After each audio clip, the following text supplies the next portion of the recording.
sepedaan di jalan, itu saya penentangnya. Kenapa? Paru-paru Anda rusak kena asap kendaraan. Koyo ini termasuk yang setuju ya dengan pernyataan Deddy Corbuzier. Wah, saya sebut nama bahwa dia terselamatkan dari badai sitokin karena suka olahraga. Berarti imunnya meningkat, makanya saturasi oksigennya tetap terjaga meskipun badai sitokin. Buanglah masalah pada pakarnya bersama psikiater. Buat apa susah? Bahtera Yuda 96.4 FM. Jujur ya, saya itu paling males gitu kalau diajak olahraga. Tapi waktu saya kena COVID, itu ada salah satu yang suka nge-push saya. Ayo olahraga, paling nggak mbok ya jalan gitu loh. Jalan masa nggak bisa? Ya terpaksa saya keliling-keliling di kompleks gitu ya, jalan kaki, sesekali lari kecil gitu. Ya saya kan pengen juga imun meningkat kan sambil olahraga, sambil di bawah sinar matahari, katanya kayak gitu ya. Kita mau bicara tentang olahraga dan imunitas ini bersama dengan Bapak Yohanes Sunardi, karena beliau ini juga suka sebagai ini nih personal trainer gitu di gym-gym ya kan. Oke, Pak Yohanes. Halo. Halo Pak Yohanes. Ini saya pengen ngerti kalau gym-gym pada tutup, terus fitnessnya di mana ya? Di rumah gitu ya? Ya, jadi fitness itu artinya kebugaran. Jadi kalau gym baru tempat untuk melatih kebugaran. Jadi kebugaran itu bukan tergantung tempat, walaupun ada tempat yang profesional. Gimnasium sendiri sejarahnya ketika budak-budak berlatih lebih besar dari bangsawan, maka bangsawan ingin melatih gerakan budak di tempat yang khusus namanya gimnasium. Ya itu awalnya ada fitness center ya. Tapi gerakan fitness pasti gerakan alami. Gergaji itu dilatih jadi membesarkan tangan di gym. Pendayung dilatih jadikan lebar badannya di gym. Jadi gerakan awalnya bukan gym, jadi gerakan awalnya aktivitas sehari-hari. Jadi kalau ada gym, ya lakukan aktivitas dengan teori gym. Maksudnya apa? Apa bedanya jalan di mall dan jalan pagi seperti Pak Gideon tadi? Kalau di mall tidak terhitung, tapi kalau gym terhitung. Contohnya, kalau Pak Gideon muteri komplek 2 kali itu namanya latihan. Tapi kalau di mall kita tidak bisa menghitung, maka tidak dihitung di latihan. Itu bedanya ya. Jadi aktivitas kalau mau dihitung sebagai latihan, lakukan di rumah dengan pengulangan dan waktu yang sama. Maka itu dihitung berolahraga. Iya, itu baru dinamakan exercise gitu ya, termasuk yang paling ringan sekalipun ya.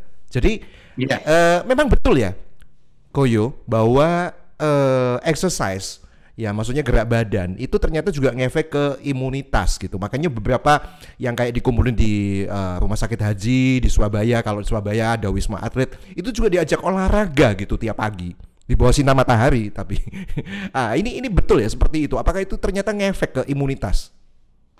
Kalau dilakukan di bawah sinar matahari, karena bertujuan double, meningkatkan vitamin D dan bergerak. Tapi kalau Anda mau membahas olahraga dan imunitas, efeknya jelas ada, walaupun tidak dilakukan di sinar matahari.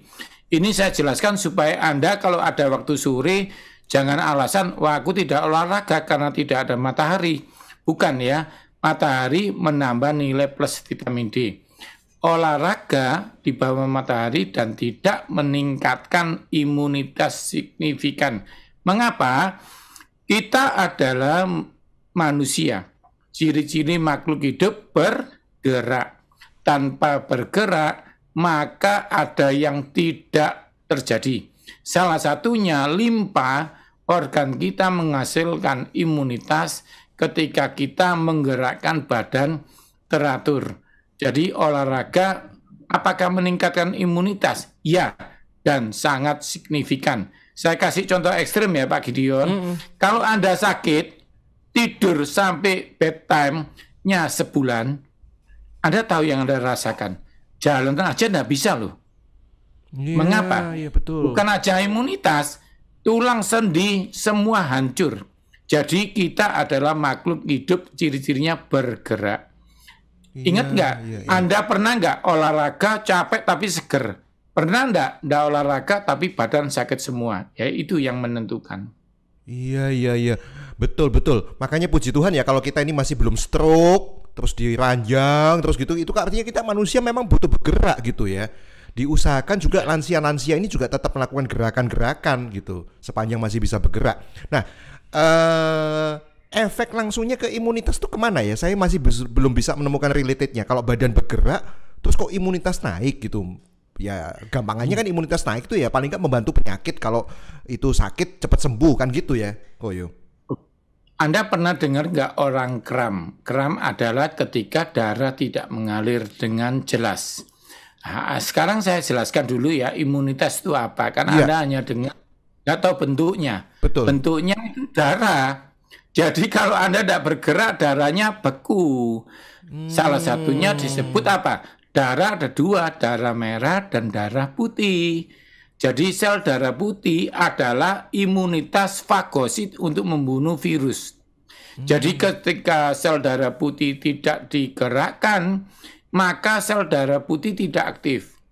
Nah, olahraga ini mengaktifkan sel darah putih untuk berperang. Karena itu ya, kalau kita adakan jurnal tes, atlet meningkat imunitas lebih tinggi daripada yang tidak olahraga. Jadi sel darah putih ini, kalau saya ngomong bahasa sederhana, sel darah putihnya lebih aktif daripada orang yang tidak olahraga. Sedangkan sel darah putih itu adalah salah satu alat imunitas menghancurkan virus. Itu hubungannya.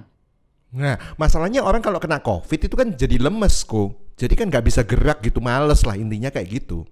Karena itu olahraga adalah dibicarakan yang pertama adalah stres dulu dalam imunitas. Kalau nggak stres, mulai semangat, mulai doyan makan, kita bicara diet dan imunitas. Kalau sudah makan, nggak diolahragai, maka menumpuk jadi komorbid, harus dibicarakan olahraga.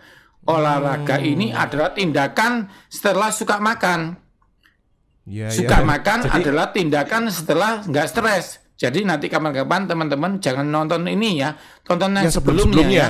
Betul. Stres dan imunitas.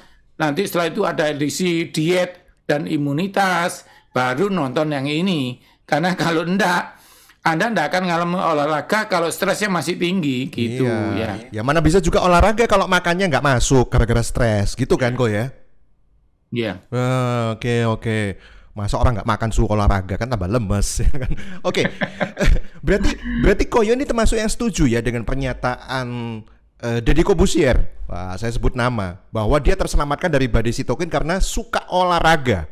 Berarti imunnya meningkat, makanya saturasi oksigennya tetap terjaga meskipun badai sitokin. Ya, jadi olahraga itu membuat gini ya. Pak, bedanya apa Pak? Ngatur pola makan setelah kena COVID sama sebelum COVID. Iya. Pak, apa bedanya olahraga setelah kena COVID sama sebelum kena COVID?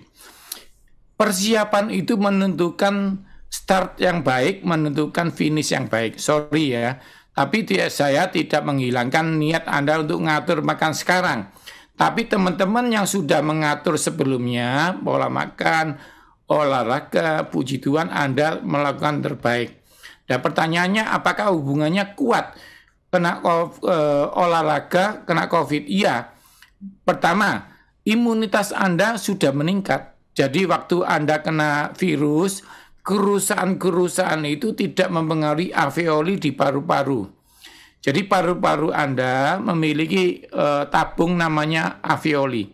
Itu tempatnya oksigen. Anda harus tahu COVID ini parkirnya di situ. Jadi merusak cadangan oksigen. Sedangkan Anda sudah punya tabungan banyak. Karena itu atlet ya sekaligus YouTuber itu yang dibicarakan Pak Gideon tadi, itu terselamatkan karena dia persiapannya bagus sebelum kena. Itu ya, itu menentukan sekali. Dan Anda tadi saya katakan, apakah sitokin? Sitokin itu temannya sel darah putih. Jadi gini ya, saya kan ngomong, imunitas itu produknya banyak. Salah satunya sel darah putihnya Bapak itu sudah kuat. Lalu sitokin ini juga anti peradangan yang dikeluarkan kalau Anda kena virus. Nah, jumlahnya banyak disebut badai. Tetapi karena dia punya sel darah putih lebih bagus, punya cadangan oksigen bagus. Jadi ketika sitokin ini ada satu yang nakal, 4 teman lainnya ini sudah siap membantu. Jadi lebih baik gitu ya penjelasannya. Iya. Ternyata olahraga itu menjadi satu investasi yang luar biasa ya buat imunitas kita ya. Penyakit apapun lah itu, entah sitokin atau whatever lah nanti untuk jenis virus yang mutasi yang lain juga gitu ya. Bahkan teman-teman yang stroke, kalau dia atlet lalu kena stroke, dia 80% pulih karena dia sudah biasa menggerakkan memori di otot. Nanti ya kapan-kapan kita bicara memori otot. Jadi otot ini ada memori. Kalau orang tidak pernah olahraga, dia dari nol. Tapi kalau pernah olahraga, memori kebiasaan ini tercipta dengan sendirinya. Jadi sangat menentukan Pak Gideon. Oke, jadi di kala sakit gitu, itu memori itu timbul kembali sehingga cinta lama bersemi kembali ya, kok ya. Seperti itu ya. Tapi yang penting saya jelaskan siapa yang tidak boleh olahraga siapa. Ya, jadi siapa? ada yang tidak boleh. Contohnya kalau Anda pelari, kalau Anda suka sepeda, ada ciri-ciri di mana Anda harus rest walaupun semangat. Semangat tidak cukup untuk melakukan olahraga. Jadi kondisi per orang harus tahu. Ikuti tips saya. Ya. Pertama, kalau Anda pusing, Anda tidak boleh sepedaan olahraga apapun. Jadi hari ini harus rest. Walaupun janjian dengan orang penting, lebih baik dimarahi daripada Anda kena serangan. Yang pertama pusing. Yang kedua, bersepeda yang meninggal, pelari yang meninggal rata-rata sakit gigi. Ingat ya, sakit gigi jangan bersepeda. Sakit gigi jangan olahraga. Rest sampai dokter bilang boleh. Ya ampun, yang ketiga, gigi ya. Oke, lanjut. Yang ketiga, bagian ada syaraf-syaraf di gigi menuju otak ya, itu bahaya. Iya. Yang ketiga, sakit ma mendadak di ulu hati panas. Itu kalau Anda paksa pasti serangan jantung. Yang ketiga itu. Jadi mendadak di ulu hati sakit sampai ke tenggorokan. Yang disebut GERD itu ya. Yang keempat otomatis luka di mana hobi Anda bekerja. Misalnya kalau petenis yang luka telinga ya nggak apa-apa ya. Tapi kalau petenis yang luka di penggelangan tanganmu jangan. Cari perkara itu ya. Itu penting Pak. Karena radang kecil itu akan memicu serangan besar. Yang terakhir khusus perempuan ya. Kalau Anda mens mendadak hari pertama, batalkan olahraga Anda hari pertama. Itu saran saya. Karena saya ini melihat di fitness center tiap hari orang kecelakaan hanya karena melanggar prosedur. Iya, gara-gara hal yang sepele yang mungkin dianggap kecil itu tadi, tapi itu berdampak. Makanya tiba-tiba ada atlet yang loh kok mati gitu ya, kok meninggal gitu ya. Iya. Itu terjadi karena gini, dia sakit gigi, dia kalau nggak melakukan dia malu gitu ya, sikat aja gitu. Tapi maaf ya, untuk yang darah tinggi nggak usah malu. Darah tinggi itu normal kok. Jujurnya nggak cuma Pak Gideon, saya pun darah tinggi. Nah, jadi darah tinggi itu bukan menyerang orang nggak sehat ya, salah Anda. Darah tinggi itu hanya untuk karena Anda punya aliran itu nggak bagus. Jadi bukan salah makan, bukan darah tinggi, bukan dari salah makan. Cuma kalau sudah darah tinggi diatur garamnya supaya tidak memicu. Darah tinggi itu penyakit unik Pak Gideon. Jadi darah tinggi itu minum obatnya seumur hidup bukan karena takut. Dia bukan obat yang nggak diminum, sakit sembuh nggak diminum, bukan. Obat darah tinggi itu bukan obat. Dia kiper, hanya menjaga gawang seumur hidup. Tidak ada salahnya kok. Tidak usah dimalukan. Saya aja sebagai ahli kesehatan ngaku ini ya. Kenapa? Ya memang saya darah tinggi gitu loh. Harus minum. Itu malah dihormati. Orang ini bijaksana. Kalau darah tinggi tidak minum obat itu orang bodoh namanya, karena tidak suka hidup dari Tuhan harus dijaga. Jadi jangan malu. Darah tinggi sekarang mudah-mudah kena, kenapa? Karena gaya hidupnya. Kak Gideon dan saya kan tipe orang bekerja keras, target, pasti kena itu. Tapi itu bukan masalah besar. Itu masalah besar kalau Anda tidak mau jaga. Jadi bagi teman-teman yang sudah kena, ya darah tinggi, jangan malu. Kalau olahraga, ditensi. Kalau di atas 140, berhenti dulu. Gitu aja. Tidak menghilangkan, tetapi manajemen. Namanya orang pandai, bijaksana. Gitu ya. Betul. Saya juga minum obat seumur hidup dan tensi saya terjaga, normal. Jadi saya boleh ya olahraga ya. Saya normal kok, kadang-kadang malah 110, 70. Oke, baik. Contoh gerakan yang paling sederhana yang bisa dilakukan tiap hari apa ini sebagai penutup? Begini, kalau Anda hari ini kira-kira naik lift 10 kali. Iya. Belajar yuk naik tangga 2 kali. Itu yang pertama ya. Mau tidak mau imunitas di daerah pantat, lutut Anda hormonnya bekerja. Ya minimal ya. Kalau 10 kali lift, ingat 2 kali naik tangga. Paling gampang lagi. Kalau parkirnya 1 meter biasanya ke pintu masuk, sekarang parkir 200 meter supaya jalan. Itu paling gampang. Ketiga, ya Anda kalau kebetulan di komplek, jalan pagi lah. Jangan jalan pagi di jalan. Anda nanti sehat tapi paru-parunya rusak kena asap. Saya tidak suka itu ya.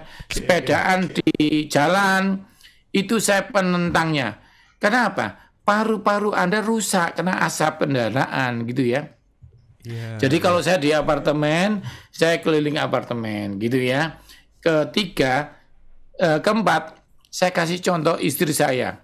Ketika istri saya suka aerobik dan tidak bisa ke gym, setelah video YouTube aerobik, ikuti sebisa mungkin. Walaupun gerakan Anda tidak sebagus yang contoh, tapi Anda bergerak, mau tidak mau, ikuti kelas 30 menit, maka seminggu 3 kali membuat Anda meningkatkan imunitas. Itu dari saya. Iya, apalagi sekarang nggak bisa nge-mall tuh ya. Kan ada mainan anak-anak itu ya yang bisa gerakan, terus dapat skor itu ya. Tapi masih bisa dilakukan di rumah, nggak apa-apa pakai YouTube gitu ya, nggak sesempurna juga, nggak ada skornya kok gitu ya. Baik. Pak Yohanes Sunardi, senang sekali ya, saya udah dapat pencerahan tentang apa yang harus saya lakukan, tetap olahraga ya supaya tetap imun ini terjaga gitu. Thank you pencerahannya dan terima kasih. Bye. Terima kasih. Bye. Buanglah masalah pada pakarnya. Bersama psikiater. Buat apa susah? Bahtera Yuda 96.4 FM.